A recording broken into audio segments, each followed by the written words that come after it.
It's morphin' time. Pterodactyl. Hi there, this is Dante with Rangers of Wrestling, bringing you the It's Wrestling Time post show. And for tonight, I will be reviewing AEW Dynamite.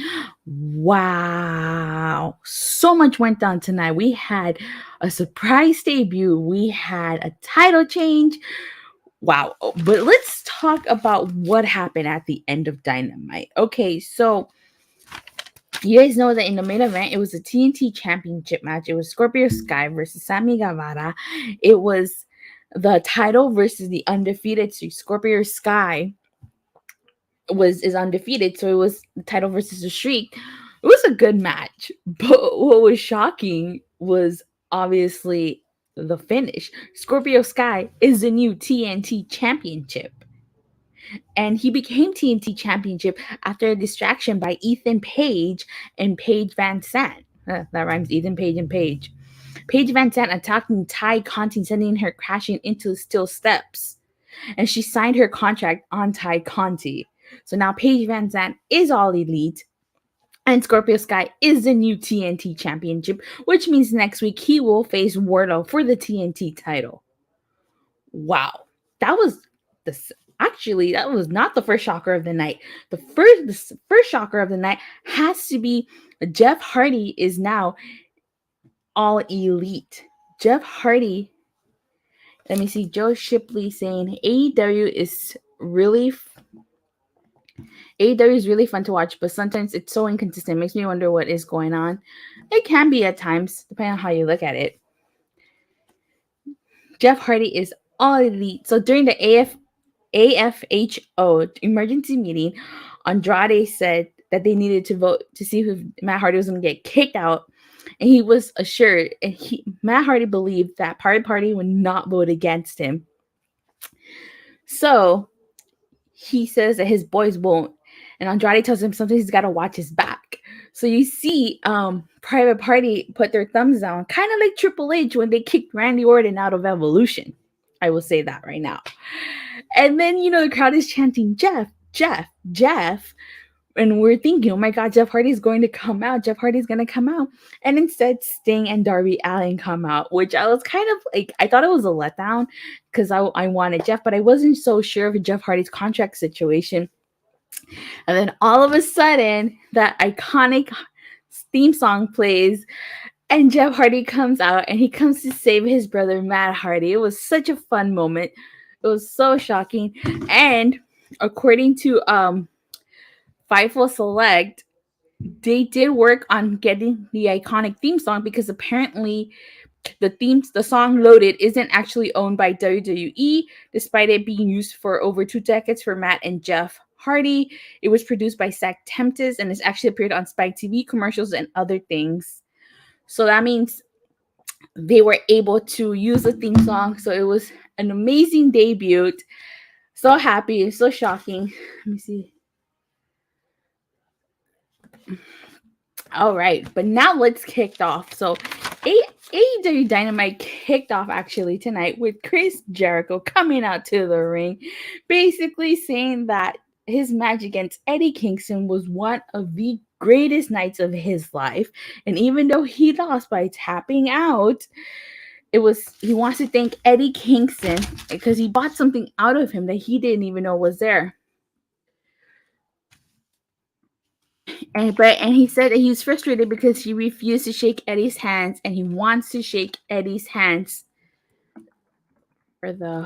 So, of course, Eddie Kingston comes out. Fine. Eddie Kingston comes out and says that he's pretty much lost every single big match he's had, and he starts to name the people he's lost against, and that he was afraid. Chris Jericho is rumored to return to WWE after his contract is up with AEW. Really? Yeah, it's been a long time. You're going to WrestleMania 38? Cool. Okay. Well, have fun.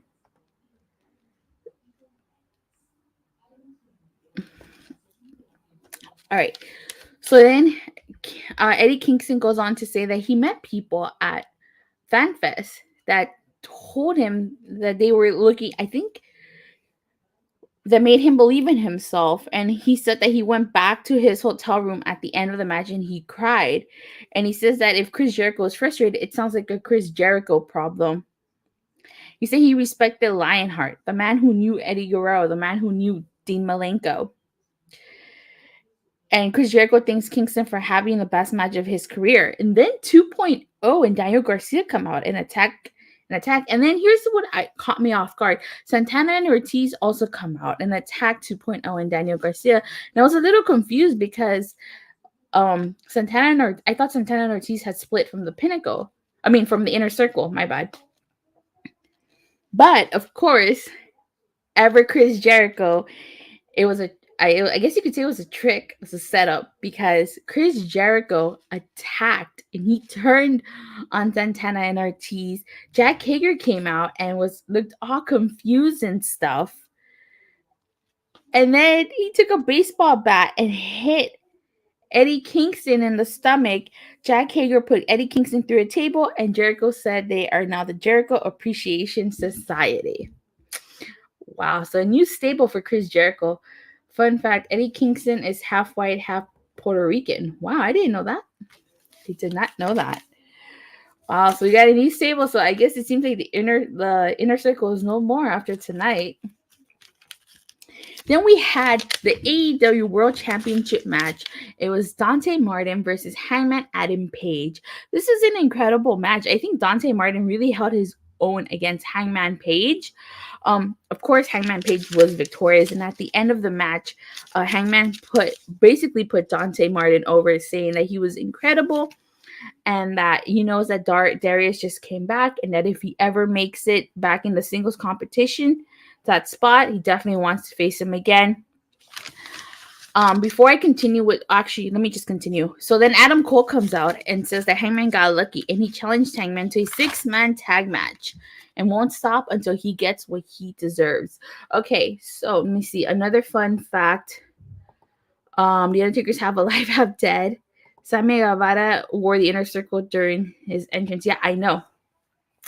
So it begs the question, Hangman Adam Page being AEW World Champion, does that mean that he should always main event? Because his match was second. Chris Movies and More says he held his own against Kenny too. I feel like Dante will have a goal at some point in his future. Yeah, definitely. He definitely will. But again, so what do you guys think? Hangman Adam Page is AEW World Champion. Tonight, his match was second on the card. So him being AEW World Champion, should he always main event? So should he always close the show? Or is it okay for him to be somewhere towards the middle of the card on the opening segment? What do you guys think? Me personally, I don't have a problem with Hangman being really low on the card, I guess you could say, being second.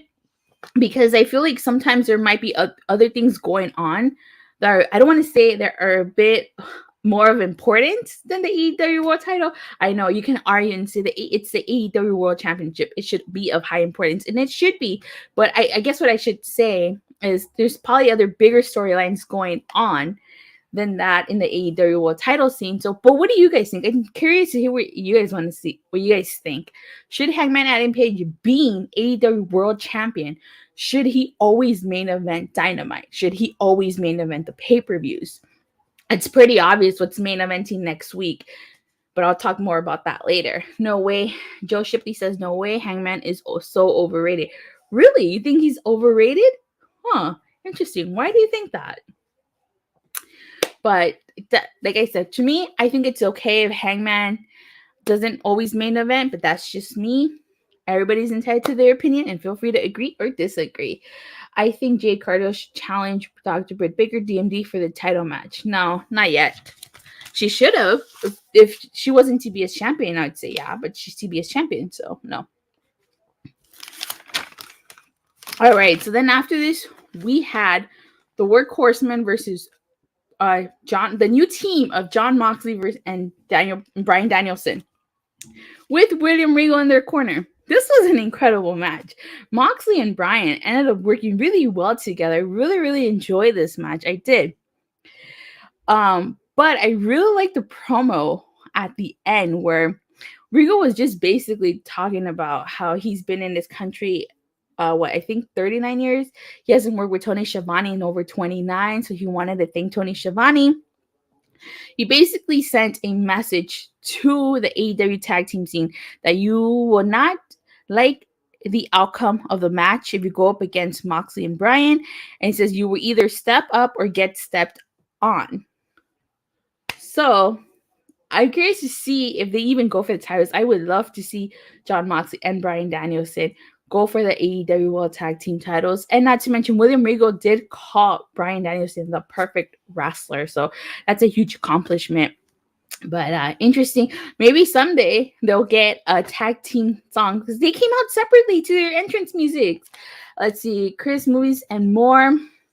If it was going to be title for title, it should be Britt versus Deanna. I talked about that last week, and I'll talk about it more when we get to that match. Joe Shipley says, it's so cool that you take notes. You really care. Appreciate you. Thank you. Yep. See? My notes. And this isn't even all of it. There's more to it. Yep, my notes. The AEW World should create a women's tag team championship for the... I don't know. I mean, sometimes they don't even feature 2 women's matches and 1 Dynamite. So who knows? Besides being a cowboy, what is Adam Page? What is he about? No character. That is true. You bring up a very good point, Joe Shipley. Besides being a cowboy, what is his character? What is his character about? Good question. Very good question. You see, I see Jade Cargill challenging Brittany Baker, DMD, and they should not have a unification match. They don't. They really don't. So, like I was saying, great promo. Kind of disappointed they didn't get a team theme song. We don't even know. What would you guys call Bryan Danielson and Jon Moxley's team? What would you... can't think of a good name for them. School of Hard Knocks, maybe? I don't know. But, we found out backstage that Hangman Adam Page chose Jurassic Express as his partners over the Dark Order. So it seems like there's some tension brewing between Hangman and the Dark Order. So then we had Wheeler Yuta versus Pac. This was a good match. And of course, Pac won by submission. So I'm going to see Joe Shipley saying, overall, I am very proud of AEW. They have come a long way and always enjoy watching them. Definitely.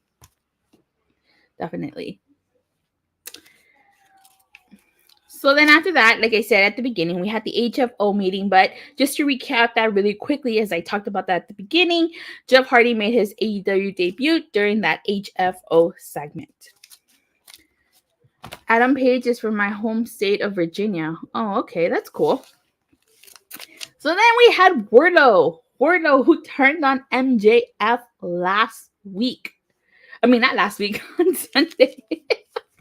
Well, I guess if you want to say last week. So he said that he spent his life accomplishing things for somebody else's dream.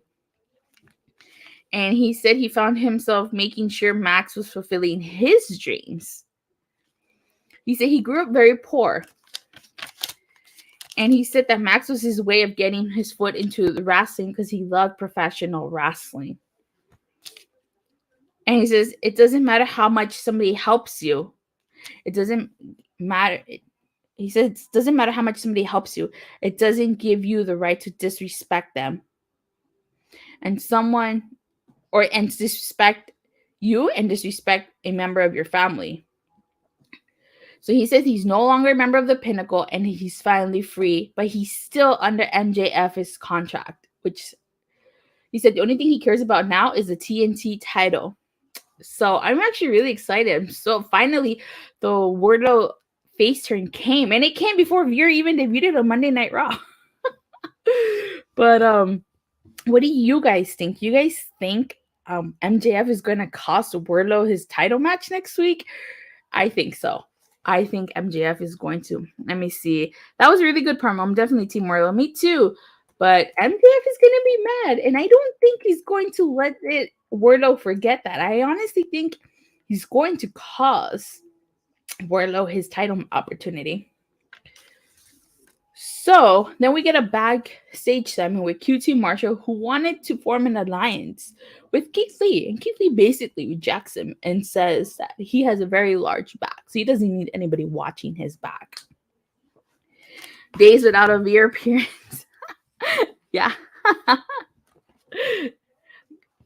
Okay, let me see. Quick question. For WrestleMania weekend, will you review SmackDown and the Hall of Fame on that Friday before Mania and WrestleMania both nights and NXT Stand and Deliver? There's a lot going on for WrestleMania. I have not figured out my WrestleMania schedule yet, but I definitely will let people know on Twitter what my WrestleMania schedule is once I figure it out.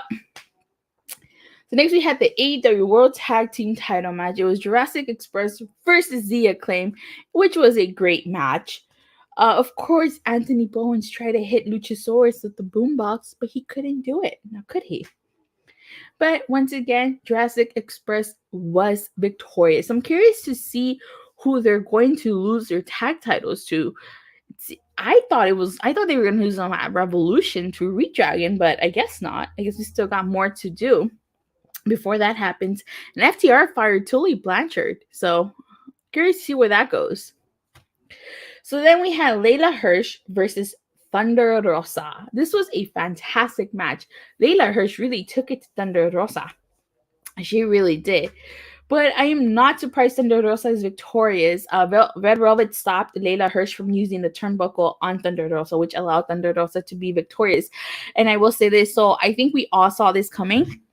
According to, let me put it up here, Fightful Select, they said that there was a match that had their finish changed, and it was Dr. Britt Baker, DMD, and Thunder Rosa who had their finish changed multiple times in the week that preceded AEW Revolution.